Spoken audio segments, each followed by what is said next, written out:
and a welcome in or a welcome back. It's a Monkey Mar. Before we get into today's video, please make sure you click that subscribe button, the like, and the bell for notifications. Hey guys, let's get into the latest update on the Sarah Everard case and the creep Wayne Couzens, who has been charged with murder and a kidnap. I actually have some new facts about Sarah Everard's disappearance, more on surveillance camera, bus cameras, cop cameras, and let's find out what happened to Wayne Couzens' first appearance in front of, what do you call them, a judge? A magistrate? Okay, let's get into this first article.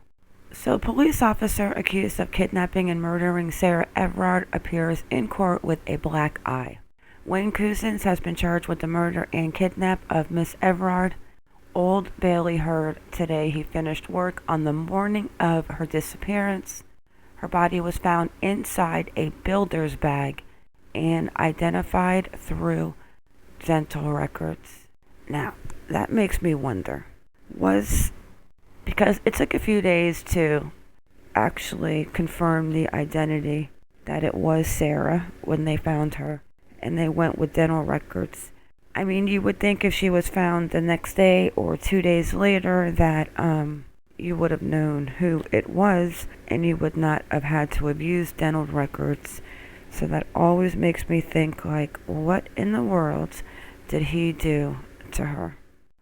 Miss Everard vanished on March 3rd after leaving a friend's house in Clapham.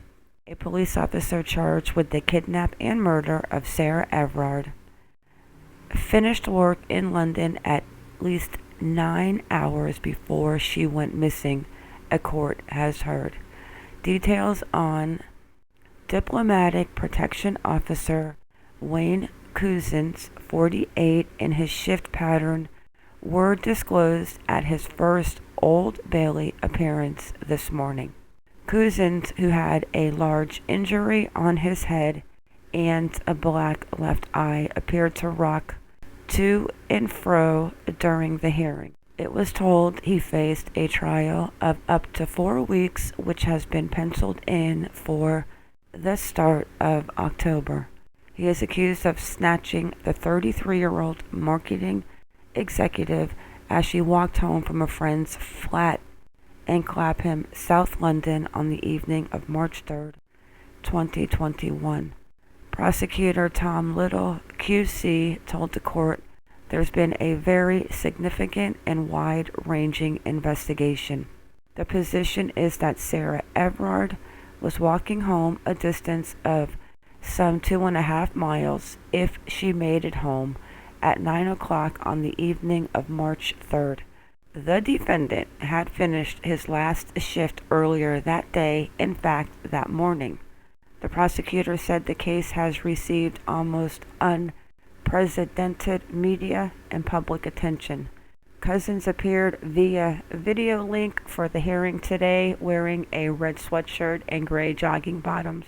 Now, the only pictures I have been able to find of him the day of court are sketches, which I actually think are really cool. But I am going to look and see if I can find a link to the video, but I'm not sure UK is as easy to get this stuff as the United States, but I'm going to look. He spoke only to confirm his name and date of birth at the hearing before the Recorder of London, Judge Mark Lucraft, QC. Judge Lucraft said a plea hearing would be held on July 9th at the Old Bailey and a provisional date for a trial, which could last up to 4 weeks, was set for October 25th. Couzens kept his head bowed for the proceedings. Miss Everard's boyfriend reported Sarah missing on March 4th, 2021, and her body was found hidden in an area of woodland in Ashford, Kent, on March 10th, so 6 days later. She was discovered in a large builder's bag and was formally identified through her dental records. A post-mortem examination has taken place, but no cause of death has yet been given. It comes as police investigating the murder have begun a second-day searching in Sandwich, Kent, for her missing mobile phone, this time in the network of drains below the town. I wonder if that is what brought her to her remains was the mobile phone, or if Couzens told them where she was. Forensic officers and police divers first arrived in the tourist spot yesterday and took away a gold necklace for evaluation as they scoured the nearby Delph stream. Miss Everard's death has sparked vigils across the country in her memory and demands for actions to tackle violence against women. Images of women being manhandled by police officers at a vigil on Clapham Common on Saturday night have prompted shock and widespread condemnation. Well, if that prompted shock, that happens like what, every day here? There have been further protests in Westminster on Sunday and Monday, sparking more arrests by the Met, who say people attending are breaking COVID laws. Miss Everard's last known movements have been aired previously in court.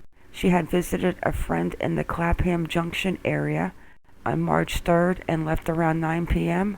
to make the 2.5-mile journey home. She called her boyfriend around 14 minutes, and there was no activity on her mobile phone after that. Miss Everard was captured alone on CCTV at 9:15 p.m., again at 9:28, and was later caught on the camera of a marked police car at 9:32 p.m. Around 9:35, a bus camera captured two figures on Pointers Road in a white Vauxhall Astra with its hazard lights flashing. Another bus camera captured the same car with both front doors open. The registration of the vehicle, later confirmed to be a car hired in Dover, Kent, was caught and tracked by police as it left London towards Kent. See, when you wait a couple days and you gather some more facts, it's kind of like you just get so much more than the first time and it starts to make sense, but this was just a meaningless crime. Alright guys, excuse my voice. I just had a serious sneeze attack. I think I must have sneezed like 30 times, but this guy, you can't make it up. You cannot make it up.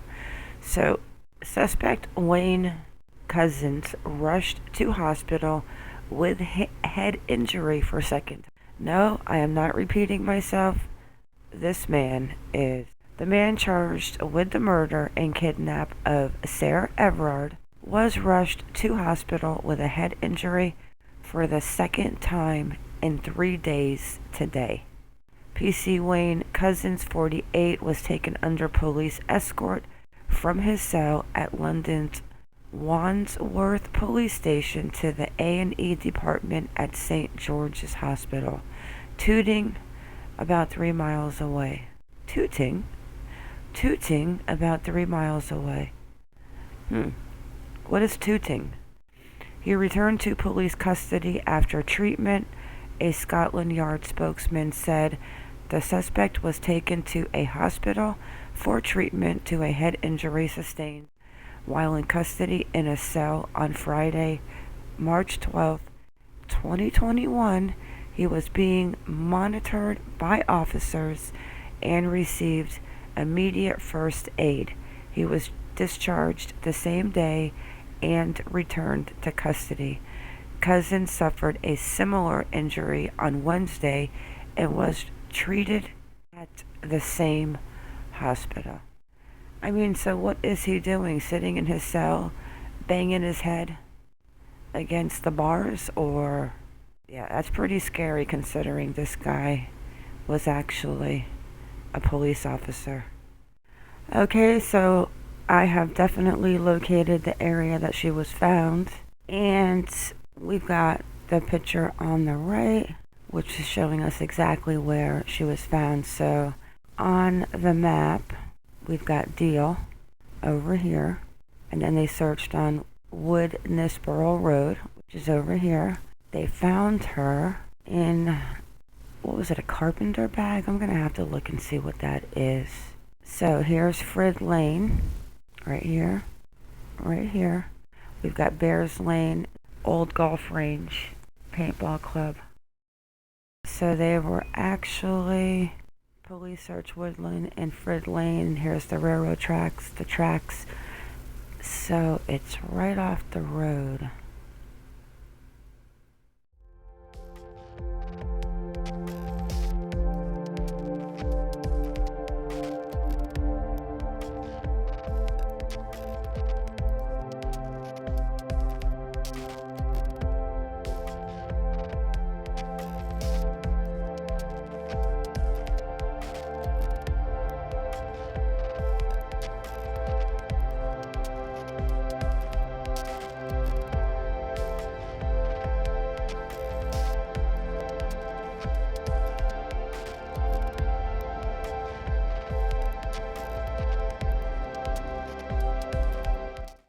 I found the fence line that they were protecting.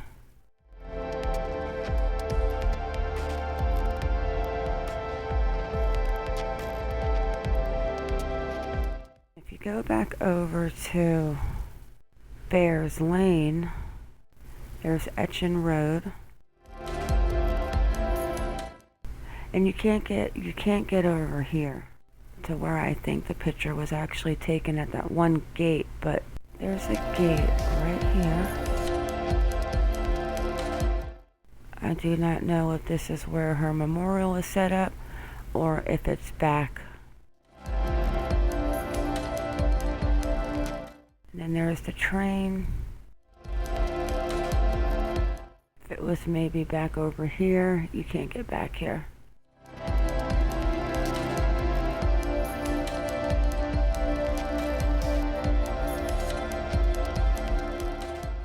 So in these woodlands, I mean, how do you think they found her? Do you think maybe the cell phone was pinging? Or do you think Wayne Couzens admitted what he did? And with that, guys, it is going to be a wrap.